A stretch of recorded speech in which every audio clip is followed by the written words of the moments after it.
Assalamualaikum warahmatullahi wabarakatuh. Salam sejahtera buat kita semua.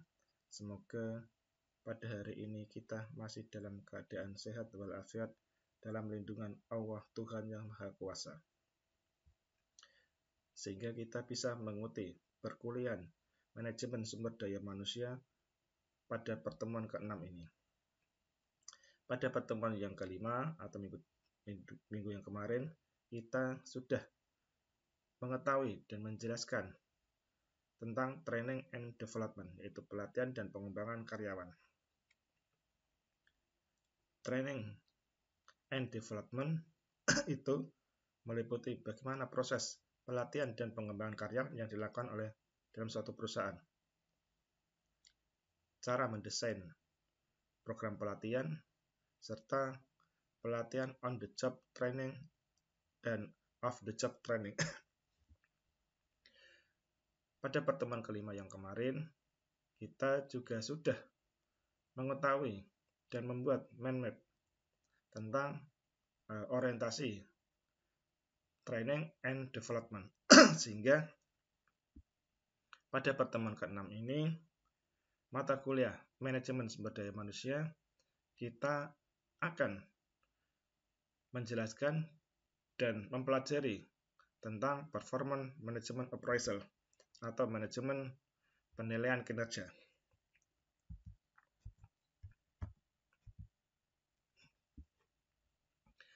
Penilaian kinerja yang diterapkan secara rasional dan objektif akan dapat mempunyai dua kepentingan, yaitu yang pertama kepentingan pegawai dan kepentingan organisasi.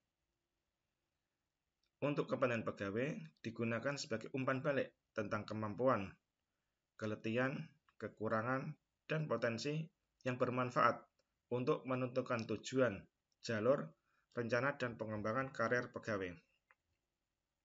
Sedangkan penilaian kerja untuk kepentingan organisasi digunakan dalam pengambilan keputusan tentang identifikasi kebutuhan program diklat, rekrutmen, seleksi, program pengenalan, penempatan, promosi, sistem imbalan, dan aspek lainnya dari manajemen sumber daya manusia secara efektif. Pada kesempatan ini kita akan dapat mengetahui apa definisi dari penilaian kinerja.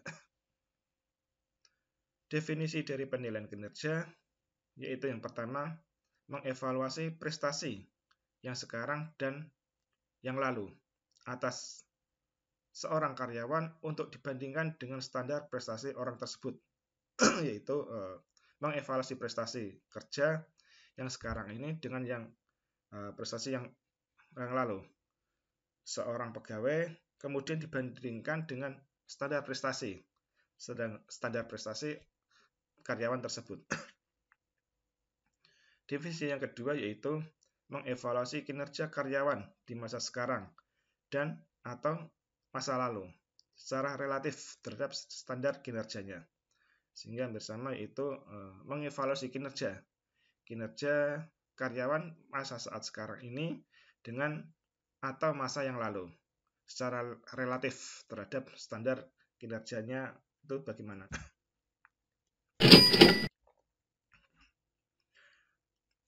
Mengapa perusahaan atau organisasi itu menilai kinerja karyawan tersebut? Menurut Dassler tahun 2016, perusahaan melakukan penilaian kinerja seorang pegawai yaitu yang pertama, sebagian besar perusahaan itu mendasarkan keputusan bayaran, promosi, dan retensi pada penilaian karyawan. Penilaian memainkan peran sentral dalam proses manajemen kinerja perusahaan. Penilaian memungkinkan manajer dan bawahannya untuk mengembangkan rencana, mengoreksi adanya defisiensi, dan untuk menguatkan kekuatan bawahan. Yang keempat yaitu penilaian memberikan kesempatan untuk meninjau rencana karir karyawan dengan mempertimbangkan kekuatan dan kelemahan yang ditampilkannya. Yang kelima, penilaian memungkinkan penyelia untuk mengidentifikasi adanya kebutuhan akan pelatihan, serta langkah-langkah perbaikan yang dibutuhkan oleh suatu perusahaan. Sekarang kita membahas tentang manajemen kinerja. Manajemen kinerja merupakan suatu proses berorientasi yang bertujuan diarahkan untuk memastikan bahwa proses-proses keorganisasian ada pada tempatnya, serta untuk memaksimalkan produktivitas para karyawan, tim, dan akhirnya organisasi atau perusahaan. Sehingga manajemen kinerja itu suatu proses manajemen kinerja yang menyeluruh dan terintegrasi. Dimaksudkan di sini yaitu proses mengkonsolidasikan penetapan tujuan, penilaian, dan pengembangan kinerja ke dalam suatu sistem tunggal bersama yang bertujuan untuk memastikan kinerja karyawan mendukung tujuan strategis perusahaan. Sehingga di sini kita akan dapat mengetahui perbedaan penilaian kinerja dan manajemen kinerja. Dasar perbandingannya yaitu yang pertama berarti penilaian kerja berarti menganalisis kinerja karyawan dan kaliber mereka untuk pertumbuhan dan perkembangan masa depan. Sehingga ini penilaian kerja itu berarti menganalisis kinerja karyawan untuk pertumbuhan dan perkembangan di masa yang akan datang atau masa depan. Sedangkan manajemen kinerja berarti manajemen sumber daya manusia dalam suatu organisasi. Sehingga manajemen kinerja itu merupakan MSDM dalam suatu organisasi. Dasar perbandingan apa itu? Yaitu penilaian kinerja adalah sebuah sistem. Sedangkan manajemen kinerja adalah sebuah proses. Kalau kinerja itu, penilaian kinerja sebuah sistem. Sedangkan manajemen kerja adalah sebuah proses. Berdasarkan alam. Berdasarkan alam, penilaian kerja itu kaku. Ya, berarti dinilai apa adanya, seperti itu. Sedangkan manajemen kinerja adalah luas, bersifat luas. Tidak kaku seperti penilaian kinerja. Jenis alat yang digunakan untuk penilaian kinerja yaitu alat operasional. Sedangkan manajemen kinerja yaitu menggunakan alat strategis. Penilaian kinerja dimiliki oleh Departemen Sumber Daya Manusia atau unit sumber daya manusia. Sedangkan manajemen kinerja dimiliki oleh manajer. Untuk penilaian kerja itu unit atau departemen MSDM atau sumber daya manusia. Sedangkan manajemen kinerja dimiliki oleh manajer. Penilaian kinerja dilakukan setiap tahun. Setiap tahun dilakukan penilaian kerja, yaitu penilaian kerja mulai 1 Januari sampai 31 Desember pada tahun yang bersangkutan. Sehingga setiap tahun itu dilakukan penilaian kinerja karyawan dalam suatu perusahaan. Sedangkan manajemen kinerja dilakukan terus-menerus, sehingga ini tidak hanya 1 bulan, tidak hanya 1 tahun, tapi terus-menerus setiap hari dilakukan manajemen kinerja. Faktor yang mempengaruhi kinerja karyawan dalam suatu perusahaan yaitu yang pertama faktor kuantitas kerja. Di sini kuantitas kerja yaitu banyaknya hasil kerja sesuai dengan waktu yang ada atau waktu yang ditetapkan. Bukan hasil rutin, tetapi seberapa cepat pekerjaan itu dapat diselesaikan. Kuantitas itu menunjukkan banyaknya hasil kerja yang dihasilkan dalam waktu yang telah ditentukan. Bukan hasil rutin, tapi seberapa cepat pekerjaan itu dapat diselesaikan. Yang kedua, faktor kedua itu faktor kualitas kerja. Faktor kualitas kerja di sini yaitu mutu hasil kerja didasarkan pada standar yang telah ditetapkan, diukur melalui ketepatan, ketelitian, keterampilan, dan kebersihan hasil kerja. Faktor yang ketiga yaitu keandalan. Maksud keandalan di sini yaitu dapat atau tidaknya karyawan itu diandalkan. Diandalkan untuk memenuhi atau mengikuti instruksi, inisiatif, kehati-hatian, kerajinan, dan kerjasama. Sehingga keandalan itu dapat atau tidaknya karyawan itu diandalkan untuk memenuhi atau mengikuti instruksi, inisiatif, hati-hati, kerajinan, dan kerjasama dalam satu perusahaan. Faktor keempat yaitu inisiatif. Inisiatif yaitu kemampuan untuk mengenali masalah dan mengambil tindakan korektif, memberikan saran untuk peningkatan dan menerima tanggung jawab dalam rangka untuk menyelesaikannya. Sehingga di sini inisiatif itu adalah kemampuan karyawan untuk mengenali masalah dan mengambil tindakan korektif, memberikan saran yang digunakan untuk peningkatan serta menerima tanggung jawab dalam rangka untuk penyelesaian pekerjaan. Yang kelima yaitu kerajinan. Maksud dari kerajinan di sini adalah kesediaan untuk melaksanakan tugas tanpa adanya paksaan dan bersifat rutin.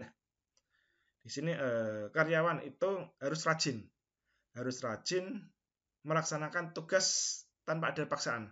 Sehingga di sini karyawan itu melaksanakan tugas secara ikhlas sesuai dengan tugas pokok dan fungsinya, sehingga tanpa ada paksaan, dan ini bersifat rutin. Faktor yang keenam yaitu tentang sikap, di mana sikap merupakan perilaku karyawan terhadap perusahaan, atasan atau teman kerja. Di sini faktor kinerja yaitu perilaku karyawan terhadap perusahaannya, perilaku karyawan terhadap atasannya, maupun perilaku karyawan dengan teman kerjanya, baik dalam satu unit departemen maupun dalam departemen yang lain dalam satu perusahaan. Faktor yang ketujuh yaitu kehadiran. Kehadiran di sini yaitu keberadaan karyawan di tempat kerja untuk bekerja sesuai dengan waktu atau jam kerja yang telah ditentukan. Sehingga kehadiran ini jangan sampai karyawan itu hadir pada pagi hari, sedangkan untuk siang hari karyawan tidak ada. Namun demikian sore hari yang akan jam waktu pulang karyawan ada, sehingga ini jangan sampai ada kegiatan seperti tersebut. Sehingga di sini kehadiran adalah keberadaan karyawan di tempat kerja untuk bekerja seandainya dia bekerja jam 7 sampai jam 3 sore atau jam 15, sehingga karyawan tersebut harus ada di tempat kerjanya jam 7 sampai jam 15 atau 3 sore, sehingga tidak ada waktu atau jam kosong yang tidak dimanfaatkan karyawan dalam menyelesaikan pekerjaan. Tujuan penilaian kinerja di sini adalah ada dua, yaitu tujuan evaluasi dan tujuan pengembangan. Tujuan evaluasi di sini yaitu pendekatan evaluasi bertujuan untuk penilaian kerja masa yang lalu, tahun yang lalu. Adalah pendekatan untuk mengevaluasi kinerja tahun yang lalu. Fokus metodenya telaah pada masa lalu atau tahun lalu, penilaian dan pemberian peringkat. Tanggung jawab dari pendekatan evaluasi ini adalah tanggung jawab manajer dan penilai. Sedangkan aplikasi subjek permasalahan dari pendekatan evaluasi atau tujuan evaluasi di sini yaitu pencapaian masa lalu, tahun yang lalu, perencanaan kerjanya bagaimana dan peningkatan kinerjanya. Sehingga ini adalah pendekatan evaluasi. Evaluasi pencapaian masa yang lalu bagaimana, perencanaan kerjanya bagaimana, serta peningkatan kerja pada tahun yang lalu itu seperti apa. Yang kedua adalah tujuan pengembangan atau pendekatan pengembangan. Di sini pendekatan pengembangan bertujuan untuk memotivasi dan mengarahkan kinerja individu dan upaya-upaya pengembangan karir. Sehingga tujuan di sini adalah memotivasi dan mengarahkan kinerja karyawan individu serta upaya-upaya pengembangan karir karyawan tersebut. Fokus metode pengembangan di sini adalah perencanaan konseling untuk masa yang mendatang atau masa depan, penetapan tujuan dan telaah masa depan. Tanggung jawab pengembangan di sini adalah tanggung jawab manajer dan karyawan. Aplikasi subjek permasalahannya adalah berbagai tujuan dan rencana untuk masa yang akan datang, seperti pemberian gaji dan keputusan sumber daya manusia lainnya. Ini adalah tujuan dari kinerja aspek pendekatan pengembangan. Selanjutnya, manfaat penilaian kinerja atau performance appraisal di sini yaitu proses mengevaluasi bagaimana karyawan dengan baik untuk melakukan pekerjaan mereka ketika dibandingkan dengan standar yang ada. Kemudian mengkomunikasikan informasi tersebut kepada karyawan. Sehingga performance appraisal di sini adalah mengevaluasi karyawan dengan baik melakukan pekerjaan ketika dibandingkan dengan standar yang sudah ada. Kemudian mengkomunikasikan informasi tersebut pada karyawan yang dinilai. Performance appraisal di sini ada dua, yaitu informal appraisal, day to day contact, yaitu setiap hari, kontak setiap hari. Biasanya tidak didokumentasikan. Yang kedua adalah systematic appraisal. Systematic appraisal di sini adalah melibatkan adanya kontak formal pada internal waktu yang sudah ditentukan secara reguler. Biasanya ini untuk systematic appraisal didokumentasikan. Namun dengan yang informasi appraisal ini tidak didokumentasikan karena bersifat day to day contact, karena bertemu atau kontak setiap hari.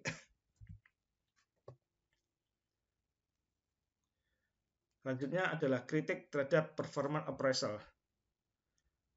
Performance appraisal itu terlalu memfokuskan pada individual dan kurang mengembangkan karyawan, sehingga terfokus pada individu, bukan atau kurang memfokuskan pengembangan karyawan.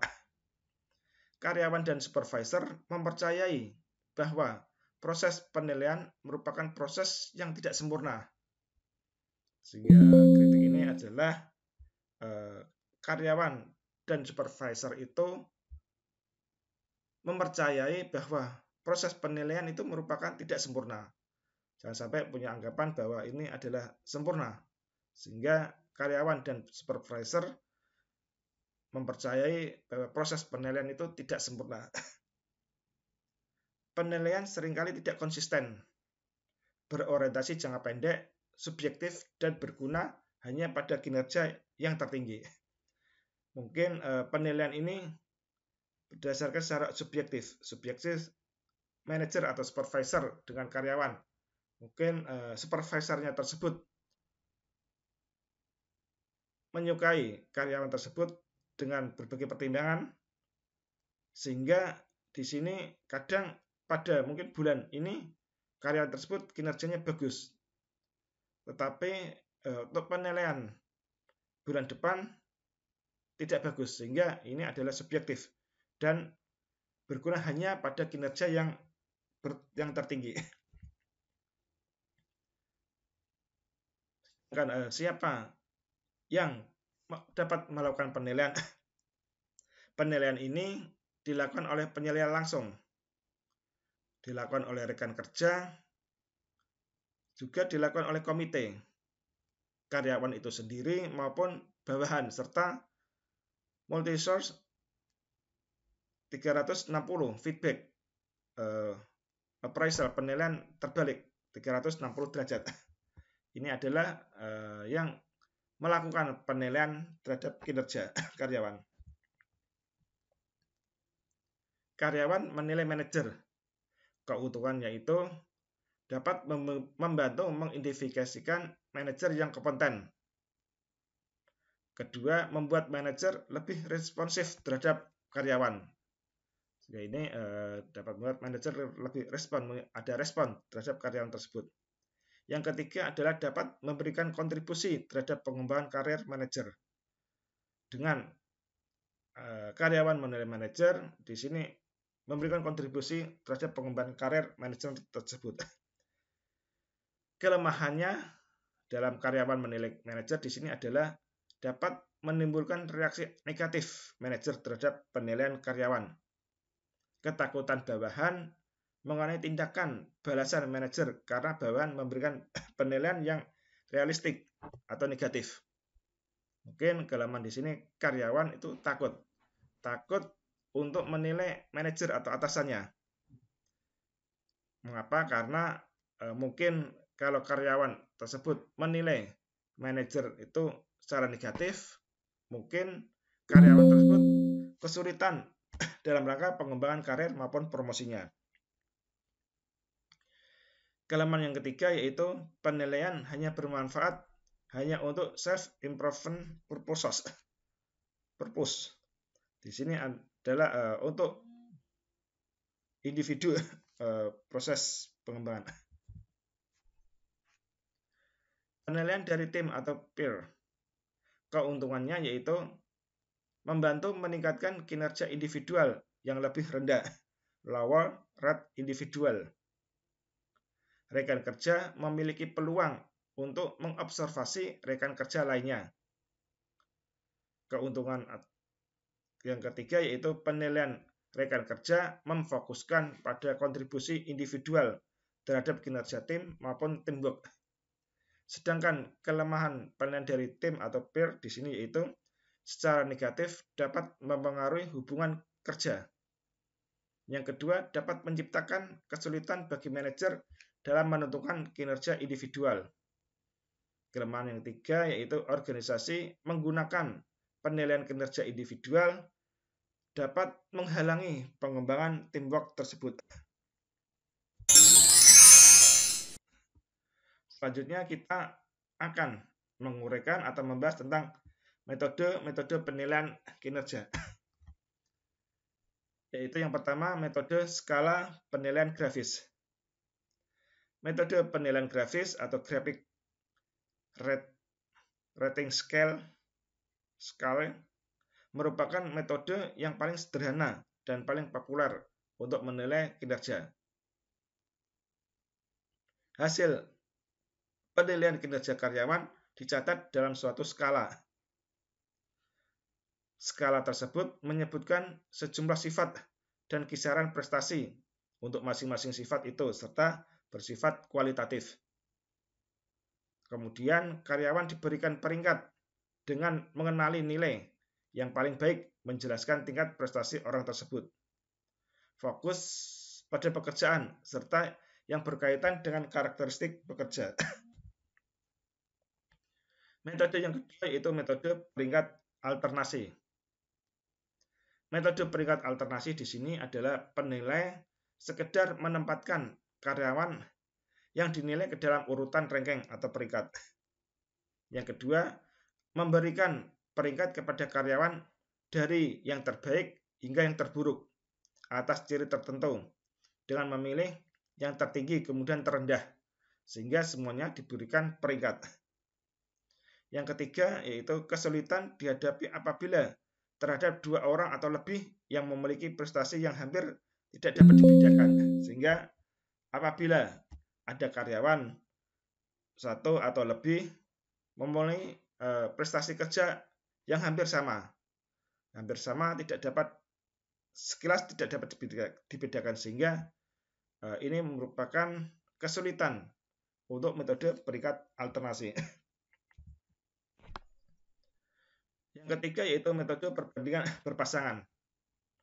Metode perbandingan berpasangan, pair comparison method di sini yaitu membuat metode peringkat lebih presisi untuk setiap ciri atau kualitas kerja dan sebagainya, membandingkan setiap karyawan terhadap karyawan lainnya. Ada berpasangan untuk setiap ciri kuantitas maupun kualitas dari karyawan tersebut membandingkan dengan karyawan yang lain. adalah berpasangan. Yang kedua yaitu memberikan peringkat kepada karyawan dengan membuat bagan dari semua kemungkinan pasangan karyawan untuk setiap sifat dan menunjukkan mana karyawan yang lebih baik dari pasangan tersebut. Yang ketiga itu metode distribusi paksa. Metode distribusi paksa atau forced distribution method merupakan serupa dengan menilai pada sebuah kurva. Diasumsikan bahwa karyawan dapat dikelompokkan ke dalam 5 kategori. Kategori yang paling baik 10%, kemudian yang baik 20%, yang cukupan lebih banyak yaitu 40%, yang buruk 20%, sehingga sisanya adalah 10%. 10% ini mungkin dia tidak memberikan penilaian. Kelemahan dari metode distribusi paksa di sini yaitu apabila hampir semua karyawan dalam bagiannya itu mempunyai kinerja yang sangat memuaskan. Yang sangat memuaskan, maka akan sulit untuk membaginya ke dalam 5 kategori. Begitu pula jika yang terjadi sebaliknya. Sehingga untuk kelemahan dari sistem ini adalah sangat sulit untuk menentukan kinerja yang karyawan itu sangat memuaskan. Sehingga apabila kita bagi yang 5 itu 10%, 20% itu kesulitan. Atau terjadi sebaliknya. Mungkin sebaliknya adalah karyawan malah tambah tidak baik atau tambah buruk. Selanjutnya yaitu metode insiden kritis. Metode insiden kritis atau critical incident method di sini adalah penyelia menyimpan catatan berisi contoh positif dan negatif insiden kritis dari pelaku terkait pekerjaan bawahan. Penilai melakukan penilaian pada saat-saat kritis saja, yaitu pada waktu di mana perilaku karyawan itu dapat membuat bagiannya sangat bervariasi atau bahkan sebaliknya. Sehingga dengan metode insiden kritis di sini adalah dilakukan penilaian terhadap perilaku karyawan yang negatif atau pada saat kritis. Sehingga di sini akan dapat membuat berhasil maupun sebaliknya tidak berhasil dengan adanya metode insiden kritis ini. Metode selanjutnya adalah metode formulir naratif. Metode formulir naratif di sini adalah semua atau sebagian dari penilaian tertulis dapat berbentuk naratif. Penyelia menilai kinerja karyawan di masa lalu dan area-area yang membutuhkan perbaikan. Sehingga di sini adalah menilai pada masa lalu serta area-area mana yang dilakukan untuk perbaikan. Penilai menulis cerita ringkas yang menggambarkan prestasi kerja karyawan. Di sini dengan formulir naratif di sini penilai akan menuliskan cerita singkat atau ringkas yang menggambarkan prestasi kerja karyawan tersebut. Metode formulir naratif di sini cenderung menggambarkan prestasi kerja karyawan yang luar biasa ketimbang karyawan kinerja setiap harinya. Penilaian ini sangat mengandalkan kemampuan menulis penilai. Ini adalah metode formulir naratif. Selanjutnya, metode Behaviorally Ensured Rating Scale atau BARS. Di sini adalah skala penilaian berdasarkan perilaku atau BARS. Merupakan sebuah alat penilaian yang menghubungkan skala penilaian numerik dengan contoh ilustratif spesifik dari kinerja baik atau buruk. Metode penilaian ini bertujuan mengkombinasikan keuntungan naratif, kejadian kritis, dan skala terukur dengan membuat standar sebuah skala peringkat dengan contoh perilaku khusus dari prestasi yang baik atau prestasi buruk. Keuntungan dari skala penilaian berdasarkan perilaku atau BARS di sini yaitu yang pertama, ukuran yang lebih akurat. Karena ada skala penilaian, yang baik kinerja baik maupun kinerja buruk. Yang kedua adalah standar yang lebih jelas. Standarnya jelas untuk melakukan penilaian kinerja. Yang ketiga adalah umpan balik. Umpan balik antara perusahaan dengan karyawan atau karyawan perusahaan. Yang keempat adalah dimensi independen. Dan yang kelima adalah konsistensi. Adalah secara konsisten dalam melakukan penilaian berdasarkan perilaku. Metode selanjutnya yaitu manajemen objektif atau MBO. Manajemen by objektif atau manajemen berdasarkan sasaran atau MBO di sini biasanya merujuk pada penetapan sasaran dan program penilaian multi langkah yang mencakup seluruh perusahaan.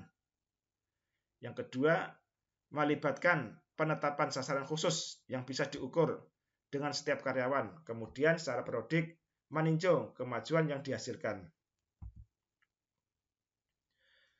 Biasanya dalam penilaian atau manajemen kinerja di sini tidak berjalan secara mulus, sehingga ada permasalahan-permasalahan dalam manajemen kinerja. Permasalahan dalam manajemen kinerja di sini yaitu yang pertama, ketidaknyamanan penilai. Penilai itu ada merasa tidak nyaman dalam melakukan penilaian manajemen kinerja.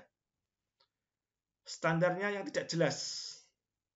Mungkin ini perusahaan yang menetapkan standarnya kurang jelas. Efek halo bias, halo efek dari untuk penilaian. Selanjutnya yang keempat yaitu kecenderungan terpusat atau central tendency error. Di sini adalah penilaian kinerja manajemen kinerja adalah secara terpusat. Yang kelima adalah longgar atau ketat. Bisa longgar maupun bisa ketat dalam manajemen kinerja di sini. Yang selanjutnya adalah permasalahan bias perilaku terakhir. Permasalahan selanjutnya yaitu bias pribadi atau stereotyping. Selanjutnya, permasalahan selanjutnya itu adalah manipulasi evaluasi. Mungkin evaluasi ini adalah manipulasi, tidak secara sesungguhnya. Dan yang terakhir adalah timbul kecemasan dari karyawan tersebut. Mungkin karena merasa cemas dalam dilakukan manajemen kinerja. Permasalahan selanjutnya yaitu masih banyak pimpinan yang tidak bersedia melakukannya. Mengapa pimpinan tidak bersedia melakukan penilaian manajemen kinerja? Di sini dengan berbagai alasan, yaitu diantaranya yang pertama, pihak penilai tidak merasa memiliki, karena dia tidak merasa memiliki dalam suatu perusahaan tersebut, sehingga ini mungkin penilai melakukan penilaian mungkin dia secara objektif maupun secara objektif, karena penilai tidak merasa memiliki perusahaan tersebut. Alasan yang kedua yaitu pemimpin enggan untuk memberikan nilai buruk kepada karyawan mereka, khususnya kepada orang yang mereka sesuai secara pribadi. Mungkin pimpinan itu dengan karyawan yang sangat disukai atau karyawan tersebut baik dengan pimpinan, maka pimpinan akan merasa segan dalam memberikan nilai buruk, walaupun kinerja dari karyawan tersebut jelek. Karena pimpinan sudah baik dan mempunyai hubungan emosional dengan secara pribadi dengan karyawan tersebut, sehingga pimpinan akan memberikan nilai baik terhadap karyawan yang secara objektif mempunyai kinerja yang jelek atau buruk. Yang ketiga, alasan ketiga yaitu jika hasil penilaiannya buruk, pihak karyawan tidak mau menerimanya, sehingga di sini nanti akan menimbulkan reaksi bermusuhan. Sehingga apabila pimpinan dalam melakukan penilaian itu melakukan penilaian kinerja karyawan itu buruk atau tidak baik, sehingga mungkin karyawan yang dinilai buruk tidak mau menerimanya. Dengan karyawan tidak mau menerima dari penilaian buruk dari pimpinan, maka di sini akan timbul reaksi bermusuhan. Bermusuhan antara karyawan dengan pimpinan yang melakukan penilaian kinerja buruk terhadap pegawai tersebut atau karyawan tersebut. Alasan keempat adalah pimpinan maupun bawahan menyadari bahwa penilaian yang buruk mempengaruhi karir seseorang. Di sini bahwasanya pimpinan maupun karyawan mereka menyadari penilaian yang buruk itu akan dapat mempengaruhi karir seseorang. Mungkin karyawan atau pimpinan atau bawahan yang mempunyai nilai buruk, maka karir selanjutnya tidak akan berkembang atau tidak dapat promosi dengan mendapatkan penilaian buruk. Alasan yang kelima yaitu dalam kenyataannya proses penilaian prestasi tidak dimanfaatkan. Mungkin dalam suatu perusahaan pimpinan itu sudah melakukan proses penilaian manajemen kinerja secara baik dengan prestasi, namun dalam penilaian prestasi itu tidak dimanfaatkan mungkin dalam proses pengambilan keputusan untuk promosi karyawan yang berprestasi atau mempunyai kinerja yang bagus.